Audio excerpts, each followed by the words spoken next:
This imam tried to lie about Islam in front of Tommy Robinson, and it was a big mistake. Take a look. Very clearly, that the Quran says that to kill one person is as you have killed the entire mankind. Can you save one person is as if you have saved the entire mankind. Can you carry on reading that verse? من قتل نفسا بغير نفس أو فساد في الأرض فكأنما قتل الناس جميعا ومن أحياها فكأنما أحيا الناس جميعا.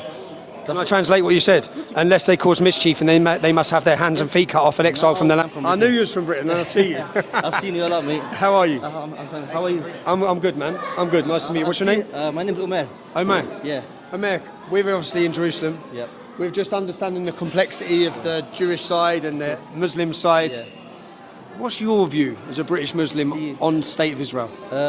I have no issue. As long as people are living in peace, if they have their side, they have their country, and the Palestinians have their own kind of safe spot where they can live freely without under any oppression or any injustice, then I think this is the solution for peace in the Middle East. See, I wasn't expecting to hear that because I didn't expect to hear many Muslims that would recognise the Israeli state. Okay. No, I have no issue. The Israelis, they've been living here for thousands of years. They have a rich history in this part of the Middle East. Where are you from, bro? I'm from Britain. Whereabouts? Leicester. Leicester, okay. Yeah. And if they want to live in this part of the country, in this part of the region of the world, then they can.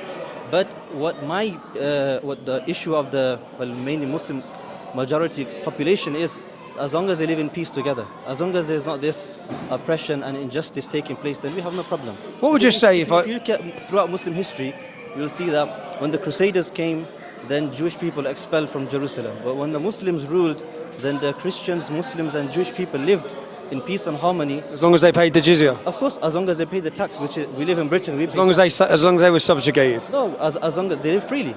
If you read history, there was no oppression, there was no occupation. Providing they paid special money for protection. Just like we do pay our taxes. But the Muslims didn't have to pay the same tax. The Muslims have to pay extra. They have to pay zakah, they have to pay ushr. Charity towards Muslims. No, that goes to the community, Baytul Mal. That goes back to the that's the same concept of taxes. Can I ask you? So, what would you say if I've just told you I've walked along this shopping street in the Muslim quarter? Yep. I've spoke to many Muslim business owners who said they love the State of Israel. Yeah, that's fine. But that surprised you? It surprised me. I don't think so. They said they're happy living here and they haven't faced discrimination and they feel fairly treated under the State of Israel. That's perfectly fine. As long as they're happy, they're living in peace and security, I see no issue with this. And if they have no issue with it, then I have no issue with it. What's your name? Omer. More Muslims like I'm here, yeah? No, I'm just for peace. I don't like this fighting taking place. What can I ask your view? Of course. The British government just recognised the state of Palestine. Yeah? I think that's a great move. Okay, but the Palestinian Authority, who control the state of Palestine, they have a rule and a law where they pay money to people from the refugee camps, Muslims, to go and kill Israelis. Okay. So they reward people for murdering innocent civilians. Okay, Is that a good thing? No, of course not. Definitely. So how can we as a country recognise very them? Clearly, that the Quran says that to kill one person is as you have killed the entire mankind. Can you save one person is as if you have saved the entire mankind. Can you carry on reading that verse? من قتل نفسا بغير نفس أو فساد في الأرض فكأنما قتل الناس جميعا ومن أحياها فكأنما أحيا الناس جميعا. Can I translate what you said? Unless they cause mischief and they must have their hands and feet cut off and exiled from the land. That's not up to Tom, Dick and Harry to decide. That is up to a qualified judge to decide. And if you look in Ottoman history, you'll find very few scenarios where that actually took place. Can I ask, who's Ibn Kathir? Ibn Kathir is a great mufassir and Muslim theologian. Is he very good? Is he recognised worldwide? Yes. Ibn Kathir translates the word mischief as meaning not believing in Allah. Okay. So that verse that you just quoted. That's his. You just said he's a great scholar. That word that you just that verse that you just translated, according to that great Islamic scholar, translates that mischief, not believing in Allah, must be punished by death, execution.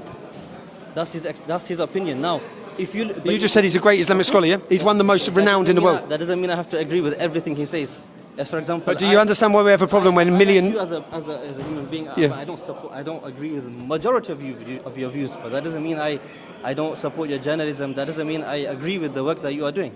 Okay, I am so happy fair. with that. But what I'm saying is, do you understand why, if we've got an Islamic scholar Yeah. who's one of the most renowned in the world, Yeah. he translates Yeah. the verse that you just quoted to say kill non-Muslims? Yeah, but if you look at see, one thing is what's on paper. If you look at an example of how the Islamic society and the Islamic caliphate ruled for the past 13 centuries, you will find that that isn't the case. What about the ISIS caliphate? We don't agree with that at all. That is. What sect are you from, sir? I'm a Sunni. You're a Sunni? Yes. Okay. The ISIS caliphate was not. I can't even call it a caliphate. That was completely against the Quran and Sunnah. Everything that they did is completely against, and I can see freely and openly that they are they are not Muslims at all. Even Hamas.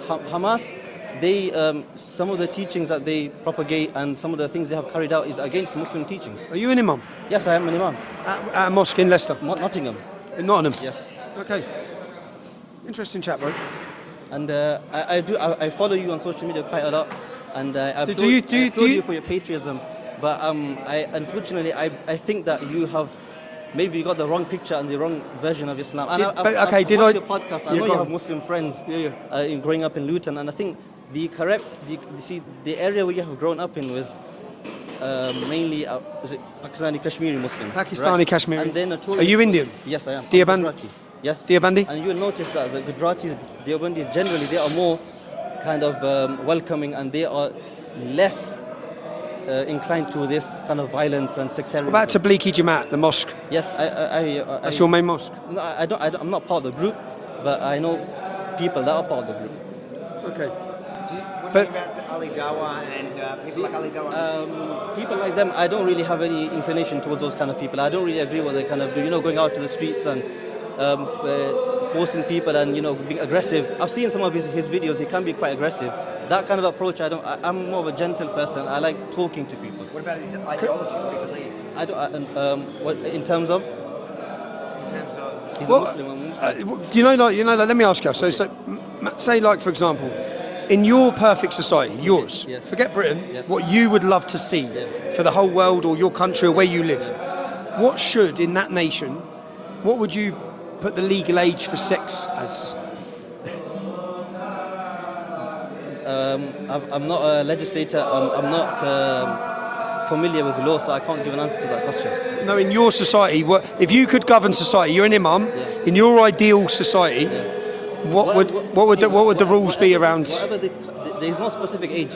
Whatever the culture of that and the norm of that society is, that would be the legal age. So, for example, in medieval Britain, the age was very young. But what about now? What about now? Hold on. So now the norm of society would be that 18 plus. And if somebody was to get married younger, I wouldn't agree with that because it's not the custom and the norm of this age. So Islam is unique that it follows the customs and traditions of the society, the community. Doesn't it wish to? So wasn't Muhammad perfect? Of course he was. So wouldn't it be about implementing the way Muhammad lived? He never preached this. He never commanded us to do this. The Quran clearly says the marry women, that there's no age restriction, there's no limit. It's based on the norm and culture of that society. So if you look at medieval Britain, so many kings, even in the Bible, many examples of Richard Lionheart had an 11-year-old wife. Yeah, exactly. But we don't want to emulate Richard Lionheart. But can I ask one more question, Mo? You've watched. I need to run for prayer. Okay, sorry, man. You've watched a lot of my content, yeah? Yes, I have, yeah. Do you think I hate Muslims? I wouldn't say you hate Muslims, but I think you have sort of hatred and a misunderstanding, a misconstrued understanding of what Islam is. So interesting discussion here. Obviously, he tried to leave out part of the verse, and Tommy corrected him there. And listen, this guy seems like a very genuine guy. I don't think that it makes sense to attack him. There was a little bit more to this interview, so definitely check it out on Tommy Robinson's page. But as I was watching this interview, I thought to myself, how often do I see an interview like this with an imam who isn't radical, who isn't preaching, crazy Islamic teachings and, the Islamist type ideology in his mosque? And could be he still does, and could be he just doing this for outward effect. But again, I think that we need more Muslims like him. We need more people like him, as opposed to many of the imams, even in America, preaching insane ideologies, preaching anti-Israel, anti-Jewish bigotry, teaching about Islamic Caliphate and all these, crazy radical ideas. And so again, obviously this was a positive encounter, and hopefully more and more people like him will arise to sort of beat out this extremism in the Islamic world. If you believe in what we do here over at Jewish Uncensored, consider supporting us in a few different ways. You can support us monetarily by going to buymeacoffee.com/JewishUncensored. You can also go to our new merchandise store, IsraelUncensored.com, where we just dropped a bunch of new merch. Additionally, to gain access to exclusive content, you can go to our memberships tab on this channel and join there. And finally, you can share this video with both family and friends in order to share this message with the world. Thank you so much for your support.